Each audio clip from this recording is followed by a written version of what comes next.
Right.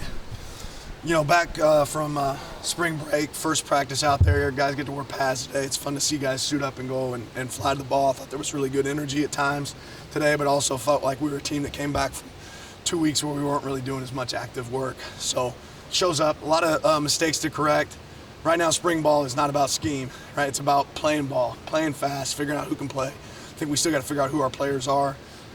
Little thinner on offense than we are on defense, just from a numbers standpoint. So got to be conscientious of that as we rep guys. But want to continue to maximize as many reps as we can get. Open it up. Now that you're able to talk about Tysheen Johnson, just what did you see from him at Ole Miss that made him appealing for you at that nickel spot? Yeah, a guy that's around the ball, makes a lot of plays. I don't think that we have to look at him exclusively as a nickel. I think he's a guy that has position flexibility that we can use at multiple positions. But he's a playmaker, plays with great effort, he's a physical tackler. Has a blitz ability, so I think all those things are really appealing. You mentioned the depth on offense. Just your thoughts on the depth situation right now at wide receiver specifically, how it impacts things now. But even if everybody was healthy, your outlook at that position where on paper you got 9 guys. And I think it's I don't think that's as big of a piece. Where there was times we were operating with less last year, right? So it's more about quality than it is necessarily quantity. We have good ones there, and we have more coming in as well. This summer. So it'll be different once we get to season. What does Matt Rush bring to your quarterback? Yeah, just a guy that there's times you find guys that are around that are on campus that can help you, and if there's somebody that can enhance it from a numbers standpoint, felt like we had room for another guy that can be out there to help us that's had some experience as a player. We want to be able to take advantage of it. Matt has that. So he was on campus before spring ball started? Well, we knew that there was a possibility that he could be here for this term. Who goes on for the coaching staff during the break? How far away does your mind get from football, if at all? Yeah, they take a break. No, I mean, coaches think about football nonstop, right? But just like everybody needs the chance to charge the battery, and there's not really a lot of time outside of that moment in season. So you try to be organized going into break, have the ability to check in, continue to recruit while you're on break, but spend some time with your family is really important to us too. Where's the depth and talent most different on defense this spring from even during the season? I think we probably have a lot more quality defensive line and quality DBs, that can play. But I'll be honest, just from top to bottom, I think there's more that can play. And I've said it before, but the more quality depth that you have that can play, the more players you can play, the better you're going to be on defense. With Noah, Bennett, and Gonzo obviously moving on, placing a lot of productive guys, but also voice guys, Noah and Bennett in particular. Who do you look at besides Jeff as who could be some of those, not just leaders, but leaders on the field, the voice, the play callers, the shot callers, and the secondary in particular? Yeah, time will tell. Time will tell. It's too early, for us in spring ball to find that. I don't think you anoint people. People got to identify themselves, so we'll see who becomes that. Speaking of emotional leaders, it looked like Bucky Irving was kind of giving the guys a pep talk, just getting everyone fired up after stretches today. Have you seen him kind of step into that role in year 2 with the program? I'd love to see it more, right? Bucky's a guy that I think our players respect, from what he's done. But when you're a leader, there's even more that's expected. So when he brings it, it certainly makes our team better. He did a good job of that today. Through several practices, what's Will's interactions been like with the players, with the other coaches stepping into the OC role? Yeah, he's coaching them hard, right? Setting his expectation. I think he coaches with energy and juice, which is great to see because when you coach like that, your players generally play like that. As a teacher of the game, just what's your favorite part about this time of the year, spring ball? The grass, just being on the grass. I like being in the classroom talking. I like seeing the aha moments for players, like, oh wait, that finally clicked, right? And makes sense why we do it the way we do it. But I enjoy that piece. What are you looking to just see from today to Thursday to Saturday, and then I guess to next Tuesday?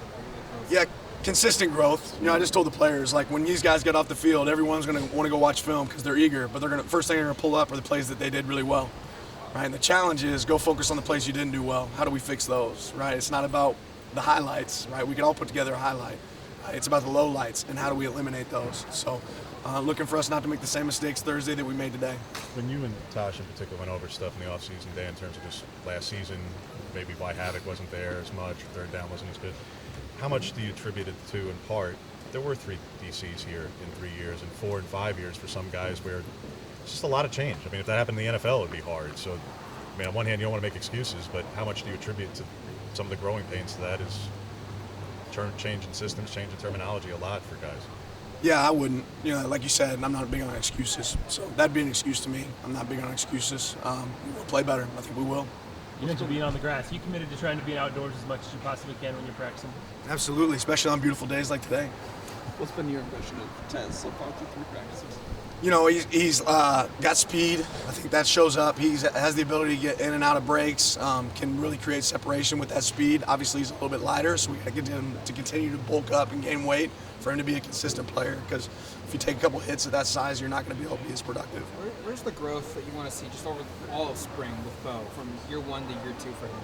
Well, I had a long convo with Bo yesterday. There's a big difference in where he is this year compared to where he was last year, right? And it was kind of earning the respect versus he's earned the respect, right? So now it is that leadership role is expected for Bo. Expect him to step up, and he has those traits. He's been that guy. But certainly you want the best from your best players, right? And he's proven to be one of our better players, especially in this conference in the nation at quarterback. Want to see that carry over, to the field. How critical is Jordan Birch to what you're looking to do off the edge, and what that relationship was, in bringing him here from years ago? Yeah, I mean, you talk about changing a defense. It starts with having guys with great size up front that have the ability to play and have played at a high level. Jordan's done that. Obviously, there's a relationship there before. But really excited about what he can do for our team. He has a demeanor about himself, and I think when you see him at practice, you see how he moves, you say, okay, that's what it's supposed to look like. When you had him and so many freshman signees on the edge in particular, do you feel like you have the volume of the high gear guys you guys are looking for to create that havoc? Yeah, I think we have more guys that can, create plays in the backfield for sure. You've talked a lot about Phil Knight's Shoe Dog being one of your favorite books. There's a new movie coming out tomorrow about Phil Knight. Curious if you have any plans to go see that? I'm going to see it. I'm definitely going to see it. I'm excited about it.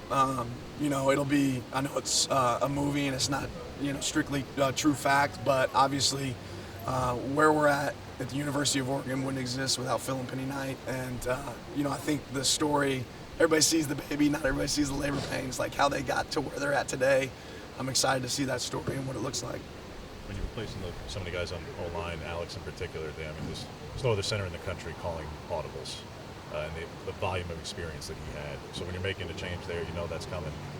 How much do you have to kind of change, maybe not expectations, but Alex did so many things for you that just other guys don't do. So when you're looking for a new one and having that competition this spring, what are you looking for at that position?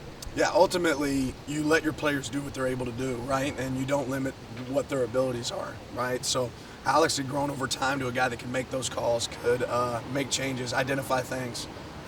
We're not there yet. We don't have that necessarily yet, but that comes with experience. So the more experience we get, the more we can create opportunities for players to take advantage of what's in their tool belt. All right, thanks, Cody. Thanks, Coach.